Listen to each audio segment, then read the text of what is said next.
your favourite. You've heard of it. You've seen it before. You know what it is. It's earthy. It's healthy. It's mushrooms. Gross.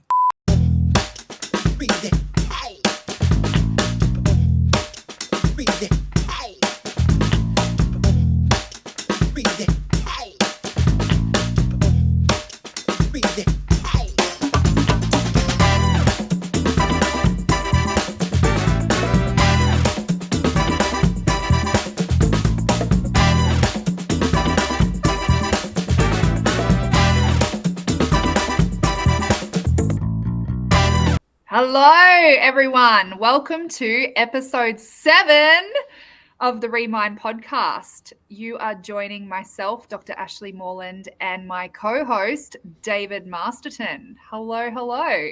How are Hey, you, Dave? Ash. Good. Episode 7. Here we go. How Big, exciting. big one today about success. Oh my gosh. Can it be bought? Can it be created? Or is it in your head? Maybe it's just a state of mind. I don't know. Ooh. Let's find out. Let's- Huge topic today. Huge. So, where would you like to start? What is success? What's success to you? Well, I mean, success to me. Let's go back to when I had a real infatuation with success. That's probably a really good word to use. It was for me. Everybody knew you knew your name. Let me just try and say that properly. Everybody knew your name. You're a celebrity, and what comes with being a celebrity is wealth. And what comes with wealth? It's that, again, it's that high profile. You've got big cars, big house, partners that are also roaming in the same circles, and you're good at what you do, right? Are you an actor? Are you a tech billionaire? Are you whatever it is? So suddenly that's kind of like success to me. So if I was to think about when I had my infatuation with success, it was probably when I was a teenager. So it's sort of like before then, people would say to me, David, what do you want to do when you grow up? It's like, I want to be a builder. But then it moves on, and then suddenly, I want to be that person. I want to be that guy. I want to have those things. I want to accumulate. So that was very external from me. So my definition of success now, very different. When I look at success, it's about what was it, or what is it that makes me happy, what actually brings me joy. Would I be happy with a Maserati or a Ferrari? Probably. I'm not going to lie. But could you have a Maserati and Ferrari and also not be happy? Absolutely. Yeah. Absolutely. There you go. You could be incredibly alone, you could be incredibly misunderstood or incredibly used as a person. Like a commodity, if you're famous and you've got a celebrity, like status, then you sort of get paid to come out and endorse things and do all of that. But are you feeling fulfilled? Well, I don't know yet. I don't think that's going to be my path, but you can definitely feel alone. Does this person only want to interact with me because of what I do or the money I have accumulated or the possessions that I have? Or they generally just want me for who I am. 100%. And so, so when it comes down to success, it's just been, what is it internally that I need? Because in the past, it's all about, if I have the newest car, I'll be happy. If I can have a really nice house and show people and they go, wow, you got such a nice house, I'll be like, thanks. I feel great. That's awesome. But it's about inside. So it's been, and I know we've been talking, again, this being the 7th episode, many layers of trauma, finding sense of self. Am I a people pleaser? Am I a perfectionist? And am I all of these things? And as I have been doing the work, and still plenty more to be done, as I start to unravel those things, and actually success for me isn't about what other people think of me. Success for me is, at this point in time, am I happy with myself? Am I doing, or am I in the flow with what I feel I need to be doing? Oh, you said a magic word. Flow? It's feel. Feel. Feel. Yeah. Yeah. Oh. Imagine if success wasn't a thing, but a feeling. And this is something I had so many things going through my head when you were sharing there as like, how cool. The first question that I thought when you said things really changed was, how old do you reckon you were when your concept of success really changed? It was probably about a couple of years ago, to be honest. Yeah. Isn't that amazing? So, up until a couple of years ago, you had a concept of success, but where did it come from? Where did you learn what success was? From the movies. From movies, From from movies. Yeah, it's from, the news. It's from everything sort of going, well, to be successful, you have to accumulate stuff, or you yeah, have to have an amazing mind, or you have to be drop dead gorgeous, or you have to have, there was very specific categories of what successful people yeah, would do or be or have. yeah. So when my kids started at a new school last year, which we only lasted just over a year at, and we're at another new school now. So at the previous school we started at last year, they had a 40th celebration. So the school was 40 years old. And they were very proud of a video that they displayed where they had gone and interviewed the kids, and like right from preps to grade 6 going, oh, what do you want to be when you grow up, and all this sort of stuff. And I remember watching it, and it was really endearing and like super cute. But the kids were answering like, I want to be a millionaire, and I want to be a doctor, and I want to be a pilot, and I want to be a superstar and a celebrity and all this stuff. And, not one single kid said happy. And that absolutely blew my mind, because it sort of showed me that we are programmed at such a young age of what we're supposed to strive for. And that it struck me. Like, I was actually shaken by it, going, I really want my kids to value their happiness and their peace. And I think our sense of peace and our sense of joy and our sense of those things, notice sense, I see sense as feeling. How do we know when something is right for us? Well, we feel peace, we feel joy, we feel connection. And I, like, even just on the weekend, I was with some friends and I asked my friend's son, what do you want to be when you grow up? And he said, I want to be a plumber. And I said, oh, what is it that interests you about that? And he said, oh, because I'll get to earn lots, plumbers earn lots of money. And the really cool thing was, then I said, oh, that's really cool. So if you didn't have to worry about money ever, if you never had to think about money ever again in your whole life, then what would you want to be? If you could just do what you were passionate about, what you're really excited about. And he started talking, he's passionate about ships. He loves ships. And he started talking about being in the Navy and all this. And he just lit up. And then I was like, yeah, this is awesome. We need to have more conversations about this with our kids, because it amazed me that such young kids already are starting to be influenced by, and not, this doesn't necessarily mean to say it's from mum and dad. Like, where, as I said, this other stuff was at school. It's schools, it's society, it's what we see on TV, it's what we see in magazines, it's what we see on social media. We're always getting this information that influences the way that we perceive what success is. And one of the things that I'm really grateful for with my kids, I was the academic, like super academically gifted. Artistically, could not draw or do anything artistic to save my life. and not very successful in many other aspects of life.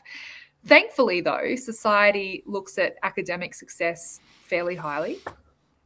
My kid's dad, not super academic, but he was extremely artistically talented. So in a school environment, he was like, not really considered anyone to praise. And now he's a tattoo artist, earns more money than I could, imagine, probably. And I love that my kids have an example of both. There's success can come from lots of different ways, and it's about what are your God-given talents, and what is the thing that sets your soul on fire. What's I your think purpose, passion? that's really important. It's sort of like that sort of desire, what sets your soul on fire, right? I love everything that you're saying there, because it's very much been driven into us as when I grow up, it needs to be, what finishes that sentence has to mean something to somebody else. Like that child you were talking about. It's because, when I grow up, I want to be financially secure, and to do that, apparently plumbers make a lot of money, so I want to become a plumber, right? But what they're saying is I need to be financially secure. So why do I need to be financially secure? Because right now, whatever it is, I either really want to have all of these toys, or I'm being told that money doesn't grow on trees, or it's the aspirational life of, or the way that the world is perceived when you don't have enough money. It's a struggle, it's a grind, it's a this, it's a that. Yeah. And so I love that question that you asked, which is, imagine you had everything you ever needed or wanted money-wise. What would you do then? Yeah. Then what would Because you love to do? it's a fascinating idea, because a lot of everything that we've been set up to do is we have to get our money right first. And then how do you get your money right? Well, money's controlled by people that are not us, right? For the most part. And we are in competition trying to find that money in this economy. And so when you think of it from a spiritual point of view, if you have a desire, if you have a passion, if you have a love for something, if you follow, there's a reason why you have that feeling. Yeah. Now, if you can get past the shame or the guilt or the programs that says you can't do this because what will other people think? What's the shame that's going to be triggered within it?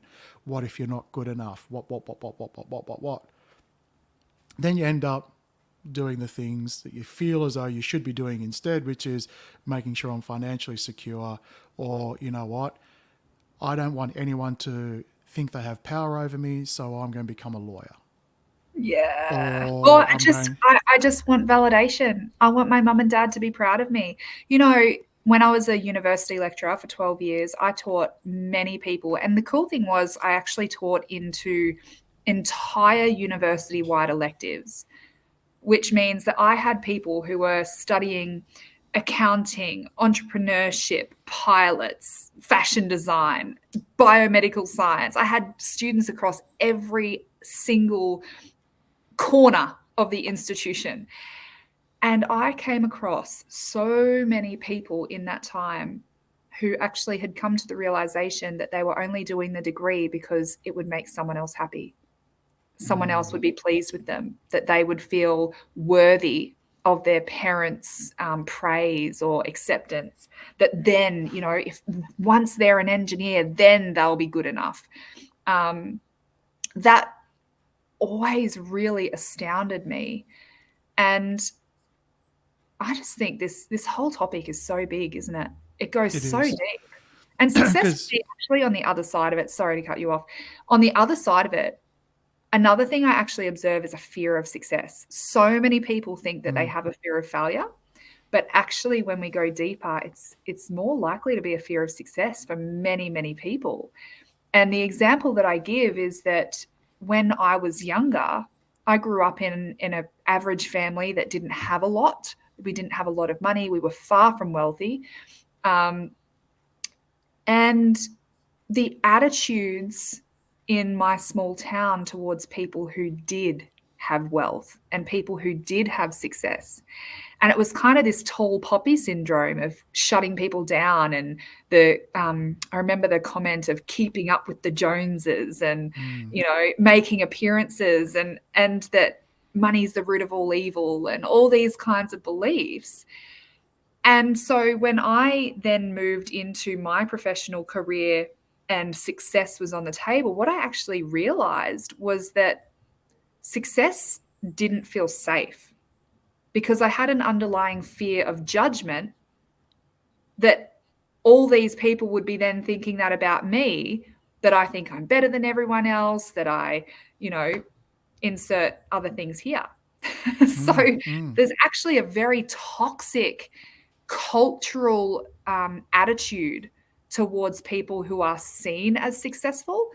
And not only that, people who therefore have all the success can often feel like very isolated because society will then say, you've got everything you could ever possibly want. What right do you have to be depressed? What could you possibly have to be sad about? What right do you have to be anxious or, isolated or anything else? You've got everything. And so it actually takes away from their right as a human to experience those things because they've got everything money can buy and yet you're still not happy. A term sort of comes to me as you mentioned that. It's sort of like being trapped in paradise.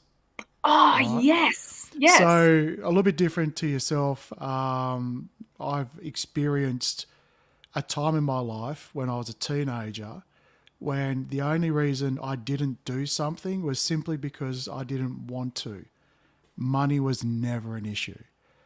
Dad worked really hard. We were posted overseas. We were around people with a lot of money. And so the concept of money and wealth, to me, I was definitely shown a lifestyle of anything's possible. And even when you thought you had a lot of money, there's someone that turns up with triple the amount of money. And it was just sort of like this whole idea of, and especially because this was when we were posted over in Hong Kong, the concept of money was very different. You come back to Australia and people say that they've got a lot of money and you look down and go, oh, isn't that cute? And so that experience, and we weren't always that way. It was a lot of hard work and risks that Dad took to get to that point. So riding the wave up was very pleasant, because as a child, I wasn't put through all the gut-wrenching issues of the decisions, the risks, do I move my entire family from Australia to Hong Kong? What do we do when we're there? All of those things. But what happened was the risk taking continued, things changed, and all of that money dried up almost, it felt like, as quickly as it came. Yeah. And going down again was a very interesting challenge for myself. Wow. Because when I got to a point where there was plenty of money around, that wasn't mine. I had a credit card from a very young age for emergencies, and boy, did I have many emergencies every day. And I took on other people's emergencies as my emergencies, and so I was a very generous kind of guy with other people's money. And every month that Dad used to get the credit card bill, I used to have to try and make myself scarce. But then, the cycle would continue. So I became the guy that kind of built his persona around David's fun to have around because he pays for stuff. And so, but I had to do that because I was trying to seek relevance, because there wasn't enough self-confidence in me that, yes, I'm funny. Yes, I'm a happy-go-lucky guy and all of that. But do I really want to be here? But I created that myself. It's not as though it just started out of nowhere. And so coming down, when I didn't have that money, I went into a tremendous amount of personal debt to keep that going. Yeah. Wow. And so having the understanding of the value of the dollar or the value of money beforehand, it was simply nowhere. But I was able to learn the value of money, which I think is an incredible lesson, because if you're to project forward, when people don't understand or have the value of money, or their concept of money is very different to the average person, we'll call it the tall poppies, it's just on a whole new level, the difference of the issues and the infighting that could come from it. For example, Australia's richest family, right? Australia's richest family can't stand each other. Yeah. And it's all been brought out by money. Now, they've got an obscene amount of money, which is good on them for having that sort of money, but are they happy? So being able to go through that sort of experience kind of really highlighted for me what was some of the internal struggles I was having, which was around self-worth.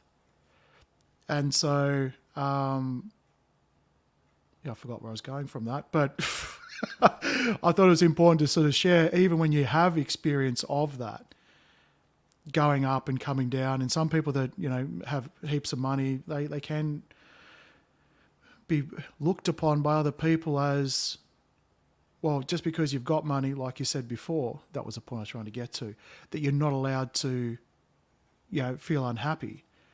I have come across many people who have been trapped in paradise. Yeah, I've never heard that phrase before, and I absolutely love it. Well, it comes back to the fact that, paradise is what that person viewing paradise is projecting onto it. Yeah.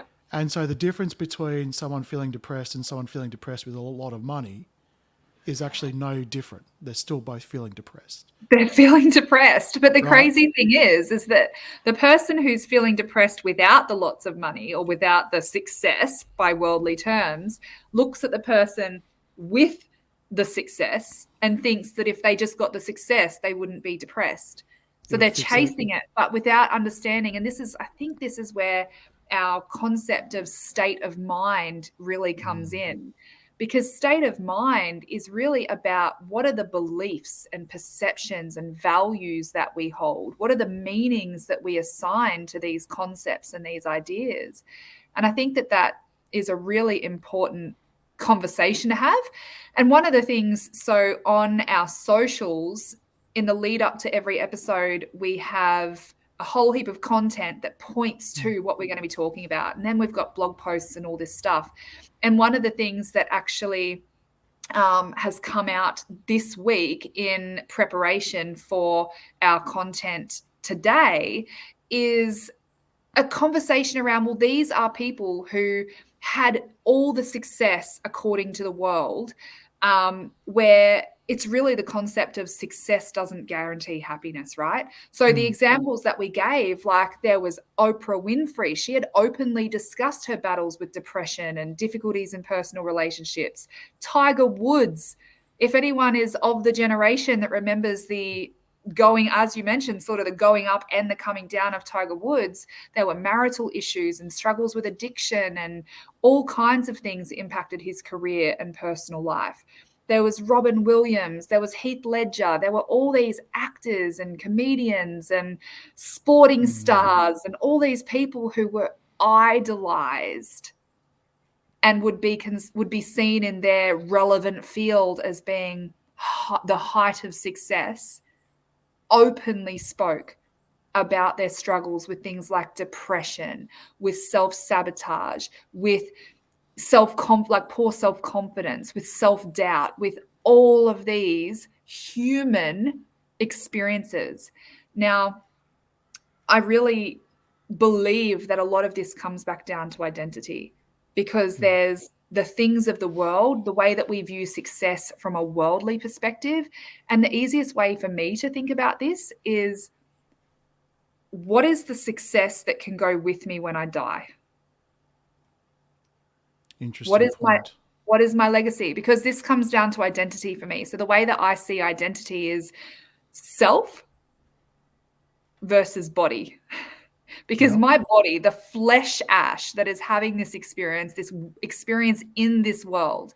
Now, in this world, I need a car to get around. I need a house to live in. I need food to eat. I need money to buy things in the marketplace. But I only need those things in this world.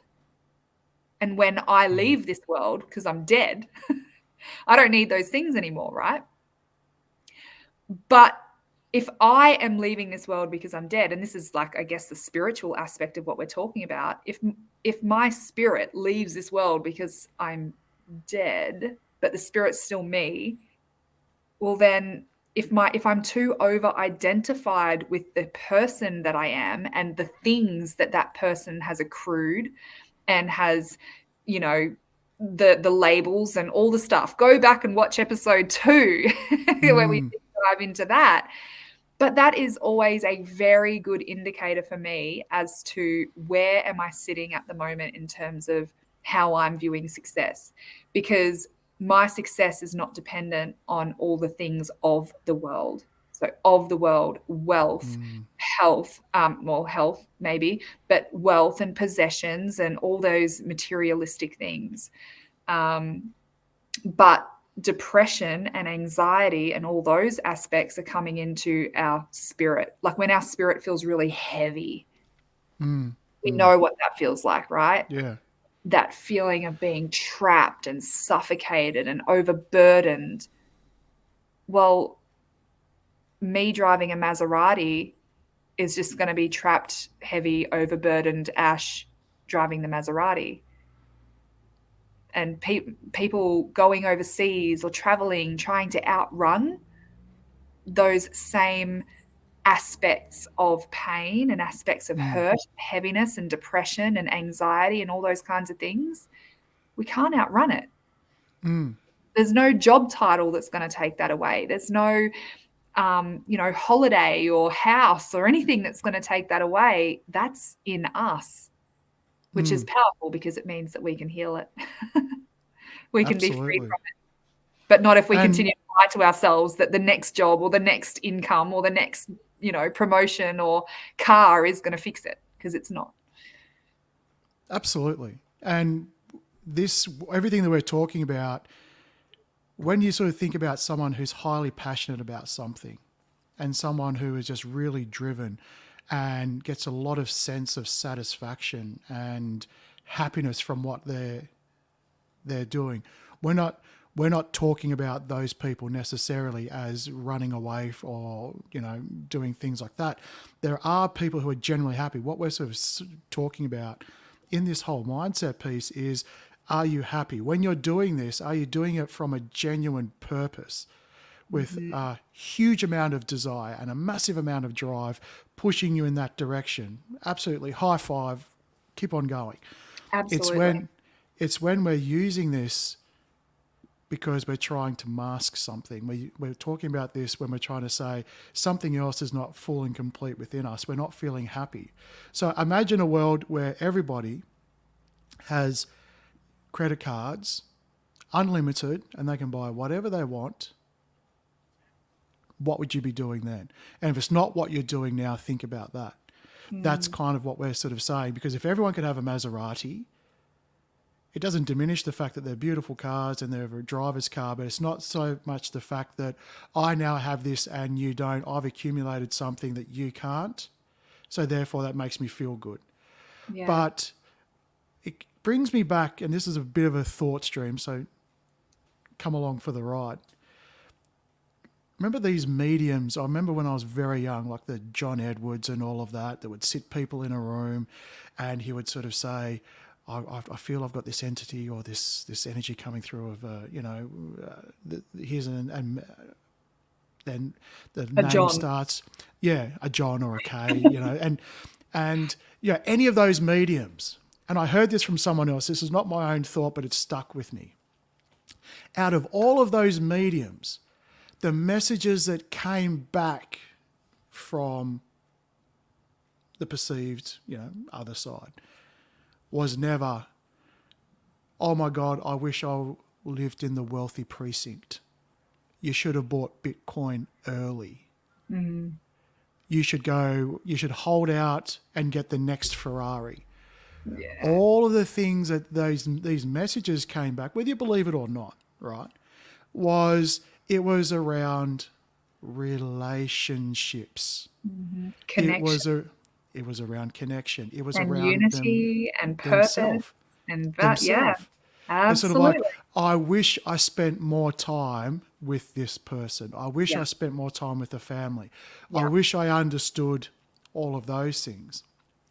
And I found that fascinating because a lot of people love hearing it, and there's a lot of emotions, and some of these things are really spot on, which kind of shocks people. But none of it was about accumulation. None Mm. of it was about success. It's sort of like, I wish I had spent more time gaining more Instagram followers, Yeah. right? It's so true. It's And so true. When you're dead, it's not going to mean anything. yeah, And so so this brings us to a conversation around purpose, right? So, and we covered this on our socials as well. So, when we started having the conversation around, well, why isn't success all it's cracked up to be then? If that's not success, then what is success? And why isn't the way that we view success all it's cracked up to be? And the first point that we made is lack of purpose. And I see this in people when our purpose is borrowed or our purpose has been suppressed or influenced or shut down, then our meaning of life and that point of getting to that point of life where you go, surely there's got to be more to life than this. Like, okay, yep, I've got the partner and the kids and the white picket fence, and society says I'm meant to be happy, but I'm not. Like, am I broken? No, we're not. So everyone is custom designed with their own sense of purpose. And I touched on this before as well, but like the things that light you up. To give you an example, my husband is lit up by the idea of traveling overseas. Absolutely. It sets his heart on fire. He's passionate about travel. And I like a holiday as much as the next person. But honestly, if I never got the opportunity to leave the country again, I would not feel unfulfilled. And so he takes for granted his love and passion for travel because he thinks everyone just loves traveling. But actually, that's not the case. And when, I look at people and go, oh my gosh, that person is actually so passionate about spreadsheets. I mean, that's weird to me. it's weird. I do love a good spreadsheet. shout out to all of our Excel and Google Sheets Yes. listeners. I can't deny that aspect of myself. I do love a good spreadsheet. But my point is, if I was told, you're going to be a bookkeeper for the rest of your life or something like that, that would not light me up. I'd be like, oh, okay, it might pay the bills, but it's certainly, my soul is kind of like, really? But thank God that he has given people a fire in their stomach for numbers, because we need those people. We absolutely need those people, right? And so our connection to self and knowing what really lights us up, what really gets us excited, what brings out passion, and even if that passion is rage, what makes you angry, what keeps you up at night, what do you feel the biggest injustice towards, because that is an indicator to what's important to you. We feel big emotional responses in relation to things that are important to us. Now, the interesting thing is that you can have a small portion of society who are extremely passionate about a certain thing and others who are like, I don't get it. But that's the point. That's the point, because we all have a purpose that is unique. We all have a purpose that is based upon our values and our passions and our meaning in life. Why are we here? That goes so much deeper than wealth or fame. And a life short of those things will always feel unfulfilling. So that's a huge one. Purpose and values. What do we value? and then why do we value it? Where did we And learn that money was the defining factor for success? Where did we learn about it's these been worldly views? it's been drummed into us since we've been a kid, and our Yes. parents when they were kids, and their parents when they were kids, because it's been, well, it's the lubricant for society, right? Because you need to have money because we don't barter anymore, or maybe some people do, but it's been heavily pushed in, like schools. Yeah. That's why we go. It's like, what's the purpose of life? Okay, if purpose of life is just a full sum of what you're actually going to be achieving during your waking hours as an adult, well, it's going to work, right? And it's not so much the fact that this is what I want to do, this is what I have to do because I need to keep the bills paid, I need to keep the Yeah. lights on, I need to keep the kids fed. Yeah. And so suddenly I'm working 5 days just to enjoy two. Yeah. Okay, so I'm working 5 days. It takes one day to recover. And then on the weekend, you still want to do stuff because you want to keep up with the Joneses. You want to have people over. You want to do this. Suddenly, you're focusing incredibly on what you're being told that you need to do as opposed to what lights your fire. But then Yeah. suddenly, when you start to think about these things that I really enjoy, I really would love to be a race car driver, right? Because I love the adrenaline. I love to be perceivably in control of something that's not able to control itself, right? Living on the edge, all of those type of things. Now, one day I will probably be in a car on a racetrack going at it, but probably not going to be a major thing that I'm going to stop everything at 44 years of age and change careers, right? That has well sailed. But I get a lot of big passion about talking and sharing my story. And so, but then you suddenly look at, well, how does that pay the bills? How do we sort of get trapped?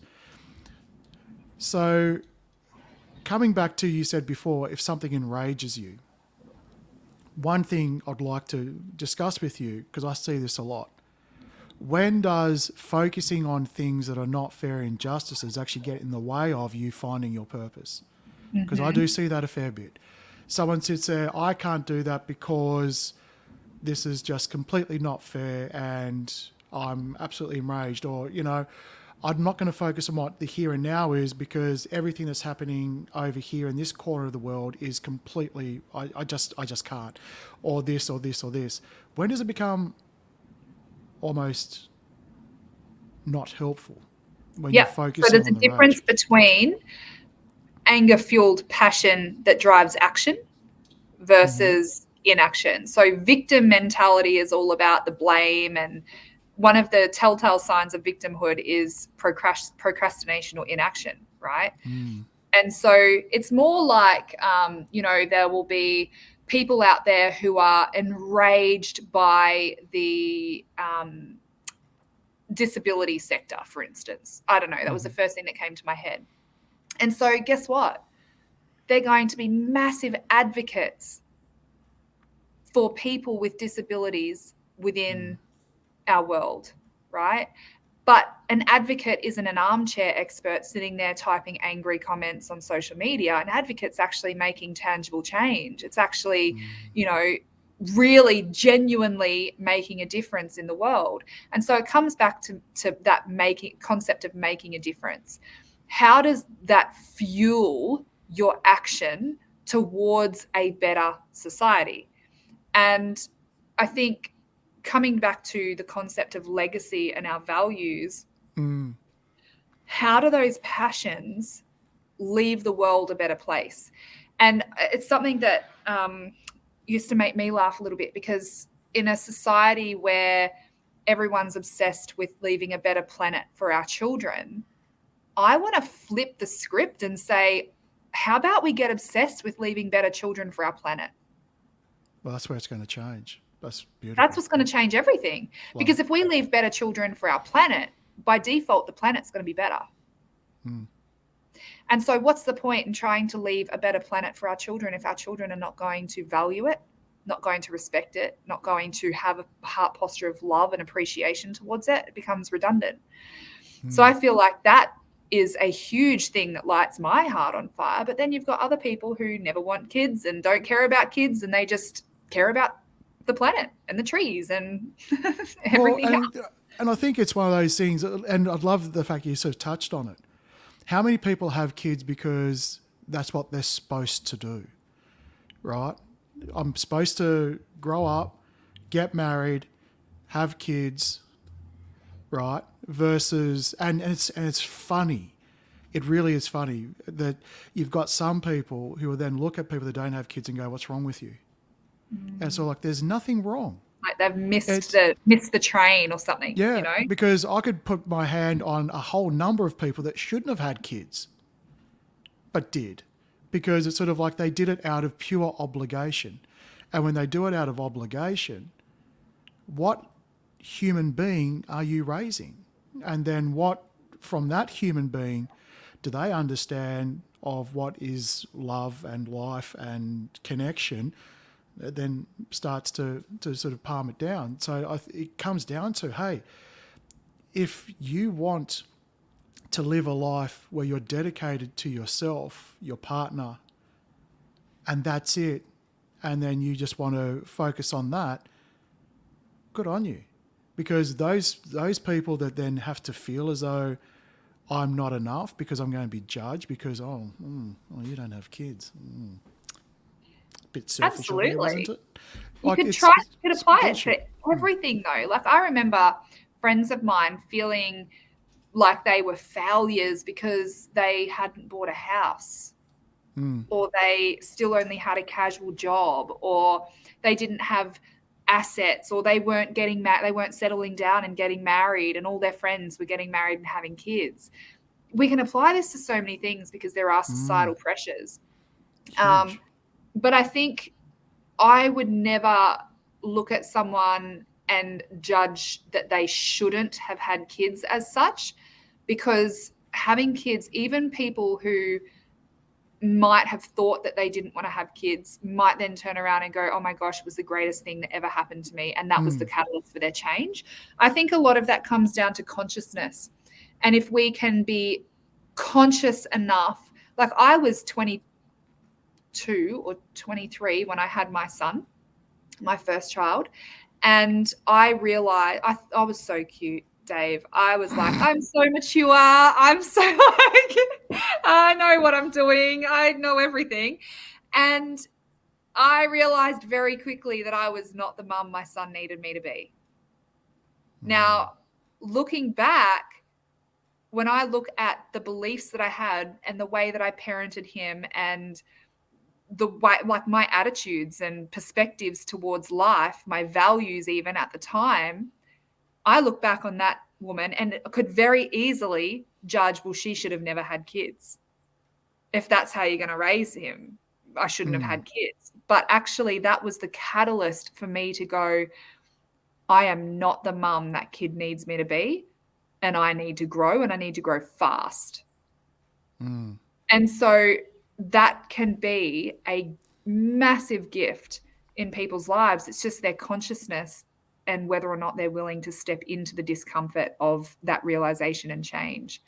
And I think it's the same. Like if anyone is recognizing these beliefs in themselves, I'm really excited because our next episode is all about self-awareness. And one of the things that we're going to really equip people with is the capacity to be able to ask themselves really pointy questions to start to understand, why am I like this? Why do I think what I think? Why do I believe what I believe? Where did that come from? And when we apply that to success, once again, we've got this on our socials for this week. But when it comes to success, there are so many questions that we can actually ask ourselves to get an understanding of, well, what does success actually mean to me? When I see someone and think, wow, they're really successful, what is it about them that shows me that they're successful? If I look at someone else and think, wow, they've been a complete failure, what is missing in their lives for me to think that? What accomplishments would make me feel truly successful? And when I say feel truly successful. I'm not saying think I'm successful, because thinking is based off beliefs and values and ideas, but I'm saying feel, where you feel fulfilled, where you feel complete and whole, right? Another thing that we have previously spoken about is, how do I measure success in different areas of my life? In our career, in our business, in our relationships, in our personal growth. What does success look like in each of those areas? Actually get a tangible thing that you can hold on to and go, wow, I'm really doing well. Are there any other questions that come to your mind around Well, bringing it's consciousness? more, yes, probably not so much of a question, but it's more of a, for me, it was, so success is based on, am I ticking off all these things on my scorecard? A bit like what you said before. And it was looking at that scorecard and go, whose scorecard is that? Who Yeah. actually created this Yeah. scorecard, Yeah. right? And this scorecard's got career, family, yourself, and all of that. And so your scorecard could be heavily biased to career. But imagine if you took the career out and you had enough money, but you're in the most loving relationship you could ever picture in your entire life. Yeah. Is that success? So it was really looking at, well, shit, my scorecard, I feel, is mine because I'm holding myself accountable to it, right? But it's not because I created it. Yeah. What created it was external sources. What created it was my own wounding in the past that I haven't worked through. So I had to basically go with what my gut at the time was saying, which is this scorecard. So what does your scorecard look like, and who actually wrote it? And if that scorecard was relevant, was it relevant 10, 15, 20 years ago? Is it Yeah. still relevant now? And Yeah. that is success. And that for me is that sort of mindset, which is, the most, if you just wanted to feel peace, if you wanted to feel joy, if you wanted to feel that sort of fulfillment, when do you actually feel that in any given point or any given time? I remember you saying one time, it's sort of like, name the last time you felt safe and what were you doing? But then you sort of translate that to, when was the last time you felt fully fulfilled and what were you Fulfilled. doing? Yeah, 100%. And then the question that comes to my mind is, what conditions are you placing over that? For example, if you replace the word success with fulfilled, successful, replace that with fulfilled, and then look at your list of what would it take for you to be fulfilled. What are the conditions that you're placing on that? Is it, I would be in a relationship? Does that mean that you're not going to feel fulfilled until you're in a relationship? Stuff that. No way. I don't want that to be a condition on me feeling fulfilled, on me feeling whole and complete and successful. What happens if our success was us feeling fulfilled? And what happens if we could feel fulfilled independent of our job title, independent of our relationship status, independent of our children's behavior, independent of what house we lived in? What if we could feel fulfilled and content and peaceful and whole and complete without the conditions? Like, that would just be absolutely life-changing, wouldn't it? Oh, it's amazing because with those conditions, there comes this statement, which is going to be, I'll be able to feel fulfilled when I retire.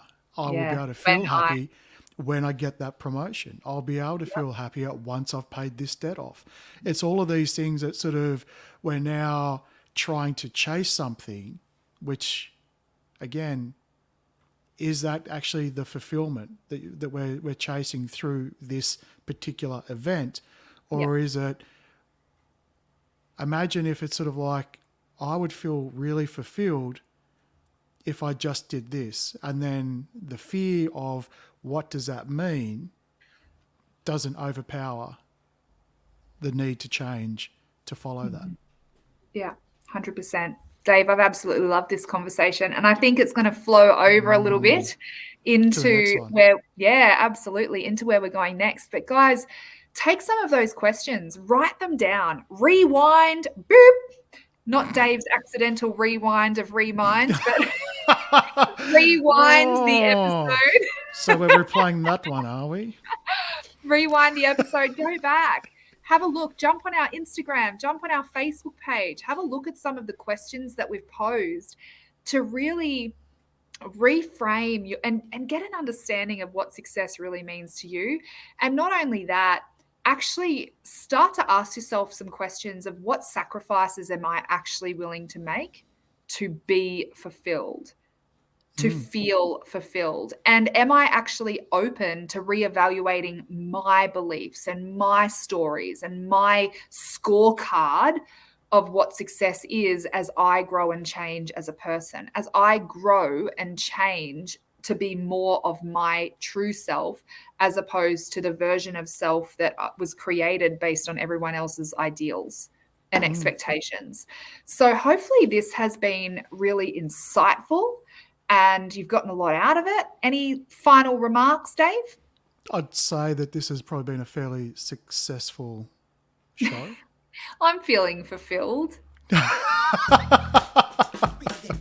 And on that note, I think we'll sign off. Amazing. Bye-bye. Bye. See you next time.